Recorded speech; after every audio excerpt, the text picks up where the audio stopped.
नमस्कार मित्रांनो, लग्नानंतर होईलच प्रेम या मालिकेच्या प्रोमो मध्ये आपल्याला असं पाहायला मिळतंय. काव्याचं नावाचं टॅटू मिटवण्यासाठी जीवाने पेटलेलं लाकूड उचलून त्या टॅटूच्या ठिकाणी लावलेलं असतं. यामुळे वेदना होत असलेल्या जीवाकडे बघून नंदिनी व काव्या खूपच घाबरून जातात. त्यानंतर जीवाला हॉस्पिटलमध्ये नेण्यात येतं. मानिनी व विक्रमला हे सगळं काही घरी कळतं, तेव्हा ते सुद्धा खूपच काळजीत पडतात. जीवासोबत नेमकं काय झालं हे घरात कोणालाच माहिती नसतं. घरी आल्यानंतर मानिनी या सगळ्याचा नंदिनीला जाब विचारू लागते. तेव्हा नंदिनी मानिनीला म्हणते, आपलं फोनवर बोलणं झालं ना, तेव्हापासून मी जीवावर लक्ष ठेवून होते, पण अचानक मला ते आगीजवळ दिसले आणि त्यांनी लाकूड उचलून असं म्हणून नंदिनी एकदम थांबते.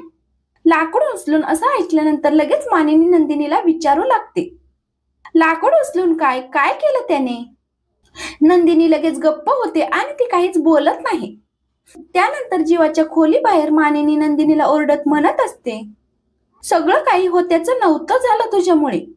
नंदिनी स्वतःची बाजू मांडत मानिनीला सांगू लागते, मी माझ्या परीने सगळे प्रयत्न केले, पण मानिनी नंदिनीचा एक शब्दही ऐकून घेत नसते.